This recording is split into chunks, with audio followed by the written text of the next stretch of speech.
ఎవరు అమ్మాయి వచ్చింది? ప్రసాద్ గారు పంపారట. ప్రసాద్ పంపించాడా? త్వరగా రమ్మని చెప్పు, క్విక్. నాన్నమ్మా, అమ్మాయి వచ్చేసింది.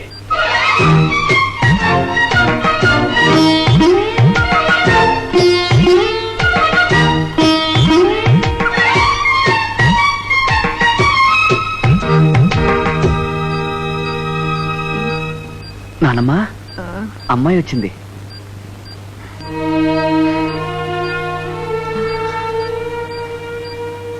మా అమ్మగారు. నీ పేరు? సరోజిని.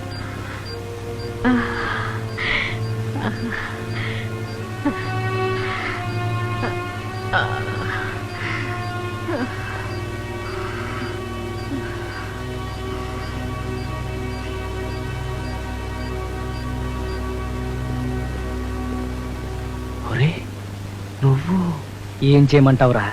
ఎవరిని అడిగినా సారీ సారీ అన్నారు. అందుకే నేనే శారీ కట్టుకుని వచ్చాను. చాలా సారీరా, నా గురించి చాలా శ్రమ పడ్డావు. దాందే ఉందిలేరా, ఏది ఏమైతేనే మనం అనుకున్నట్టు చేసాం. నాకంతే చాలు. వస్తానే. ఒరే, ఒక్క అరగంట. ఎటు పోయి ఎటు వస్తుందో. అవునవును, ఎటు పోయి ఎటు వస్తుందో. Sir sir sir sir sir ఎలా ఉంది సార్ బ్లడ్ ప్రెషరు? ఆవిడ ప్రెషర్ కంటే నీ ప్రెషర్ ఎక్కువైందయ్యా. అమ్మగారు పిలుస్తున్నారండి. మిమ్మల్ని కాదండి, ఆవిడ్ని.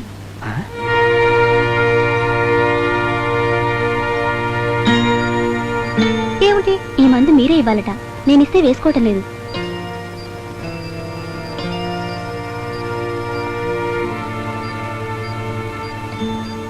మా అమ్మగారు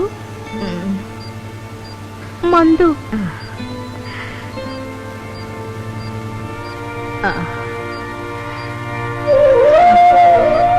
వెళ్ళిపోకు, ఇక్కడే కూర్చో.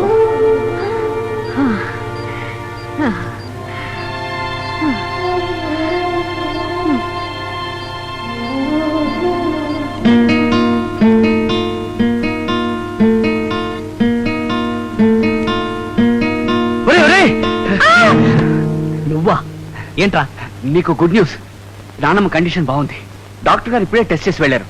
బ్రీతింగ్ ఇస్ నార్మల్, ఆక్సిజన్ కూడా తీశారు. Very good. అయితే నేను వెంటనే బయలుదేరా. నిన్నే కలవనిస్తోంది. ఇప్పుడు అర్జెంట్ గా తీసుకురామంది. ఇప్పుడా? ఒక నిమిషం. అమ్మో, త్వరగా. Sir sir sir sir sir sir madam, మీరు కాబోయే ఏమిటి? అయిపోయాను. మేడం, ఆవిడ గురించి మీరేమనుకుంటున్నారు? మీరేమి అనుకోనంటే మీరేమి అనుకోకుండా ఉండటమే మంచిదని నేను అనుకుంటున్నాను. పదరా, పదండి. పదరా. సరోజిని.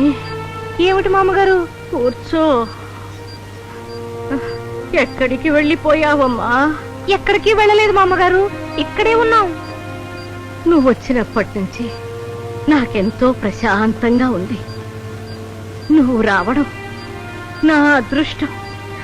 ఇక నుంచి నువ్వు నా కళ్ళ ముందే ఉండాలి, ఎక్కడికి పోకూడదు. వాడెక్కడ పోతాడు? ఇక్కడే ఉంటాడు. ఉంటుంది ఉంటుంది. ఓ మిరాక్యులస్. కండిషన్ చాలా బాగుంది. బీపీ, పల్స్ అంతా నార్మల్గా ఉంది. షుగర్ కూడా కంట్రోల్ అయింది. Very surprising, very surprising. I think దీనికి అంతకీ కారణం ఈ అమ్మాయి. But one thing very important. ఇంకోసారి ఆవిడకి షాక్ వస్తే ఇంతకంటే సీరియస్ అవుతుంది. అప్పుడు ఎవరు ఏం చేయలేం. జాగ్రత్తగా ఉండాలి. అలాగే డాక్టర్. చూడమ్మా, నిన్నే ఆవిడ్ని నువ్వు కొంతకాలం పాటు జాగ్రత్తగా చూస్తూనే ఉండాలి.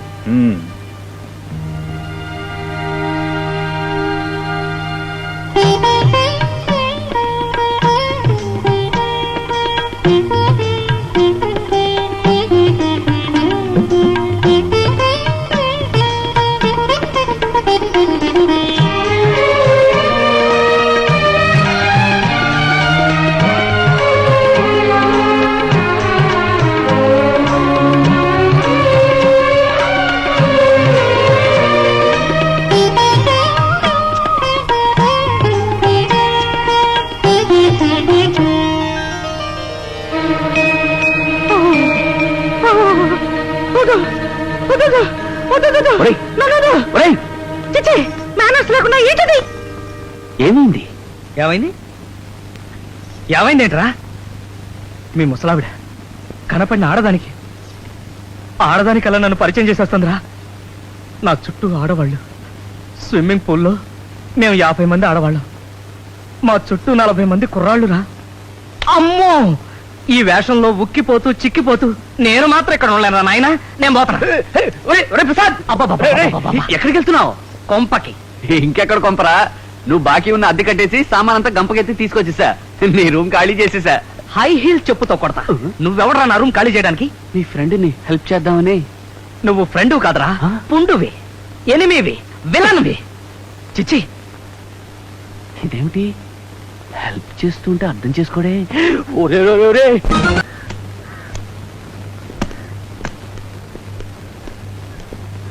ఏమయ్యా, ప్రసాద్ అనే అబ్బాయి ఉండేది ఈ ఇంట్లోనేనా? ఉండేది పక్క పోర్షన్ లోనే, కానీ ఇప్పుడు లేడు. ఏ? ఇల్లు ఖాళీ చేసి వెళ్ళిపోయాడు. అన్నయ్య ఆయన ఇల్లు ఖాళీ చేశారట. ఏమయ్యా, రైస్ తింటున్నావా, గ్రాస్ తింటున్నావా? వాడి ఇల్లు ఖాళీ చేస్తుంటే ఊరుకుంటావా? వాడు ఎవడనుకున్నావు? నా చెల్లెలు కాబోయే మొగుడు. నీ చెల్లెలు మొగుడు పెళ్లి పెట్టడం నుంచి పారిపోతే నువ్వు ఊరుకుంటావా? ఏం చేస్తామండి, వాడి పాపం వాడిదేనని ఓ దండం పెట్టి ఊరుకుంటామండి. నేను మాత్రం అలా ఊరుకోను. ప్రాణాలతో గానీ ప్రాణం లేకుండా గానీ తెచ్చి నా చెల్లెలు కట్టబెడతాను. ఇంతకీ ఆయన కొత్త డ్రెస్ మీకు తెలుసా? తెలీదండి, ఏ డబ్బింగ్ థియేటర్ లోనైనా ఎంక్వైరీ చేయండి. శత్రు దేశాలు కూడా చాలా పట్టేసా నాకు. ప్రసాద్ గడవ లెక్క పరమ్మా. చూడమ్మా, జీవితంలో ప్రతి వాళ్ళకి కొన్ని ఆశయాలు ఉండాలి. మరి నీ ఆశయాలేమిటి? ఆడదంటే కేవలం అప్పడాలు చేయడానికి, ఆవకాయ పెట్టడానికే కాదు అన్న అభిప్రాయం. ఒక తల్లిగా తన పిల్లల్ని తీర్చిదిద్దాలి, తన కుటుంబాన్ని చక్కదిద్దాలి, వీలైతే దేశాన్ని చక్కదిద్దాలి. ఓహ్, వండర్ఫుల్. నా ఆశయం కూడా అదే. ఆ ఉద్దేశంతోనే ఆడపిల్లల కోసం శారదాదేవి విమెన్స్ కాలేజ్ అని ఓ కాలేజ్ కట్టించాను. I see. దానికి నాన్నమ్మే ఫౌండరు, ప్రిన్సిపల్. అక్కడ ఉన్న వాళ్ళందరూ ఆడవాళ్లే. వాచ్మెన్ కూడా వాచ్మెనే. సరోజిని, పేరుకు మాత్రం నేను ప్రిన్సిపల్ గా ఉన్నా నా ఆరోగ్యం అనుకూలించకపోవడం వల్ల అన్ని వాళ్లే చూసుకుంటున్నారు. నీ వంటి సమర్థురాలు ఆ కాలేజీకి ఎంతైనా అవసరం. అందుకే నిన్ను ప్రిన్సిపల్ గా అపాయింట్ చేస్తున్నాను. అదేమిటి మా అమ్మగారు సడన్ గా అంత పెద్ద షాక్ ఇచ్చారు? అసలే ఆడపిల్లల కాలేజీ, పైగా ప్రిన్సిపాల్. ఏమ్మా, ఏ ఇందులో అంత పెద్ద షాక్ ఉంది? ఇంట్లో ఉంటూ హాయిగా కార్లో వెళ్ళి వస్తూ ఉండొచ్చు కదా. నాదొక ఐడియా అండి. నేను ఇక్కడ కాకుండా హాస్టల్లో ఉంటూ ఒక లెక్చరర్ గా పని ప్రారంభిస్తాను. అలీ బీసెంట్, మదర్ థెరెసా ఒక్కొక్క మెట్టు ఎక్కి గొప్పవాళ్ళు అయ్యారు. ఏమంటారు మామగారు? Correct correct. నేను ఇప్పుడే వైస్ ప్రిన్సిపల్ ఫోన్ చేసి నీకు అన్ని ఏర్పాట్లు చేయిస్తాను. మా అమ్మగారు, నేను మీ మనవరాలన్న సంగతి అక్కడ ఎవరితోనూ చెప్పకండి. నేను ఒక సామాన్యురాలిగా జీవితం ప్రారంభిస్తాను. Good good. అలాగేనమ్మా, అలాగే.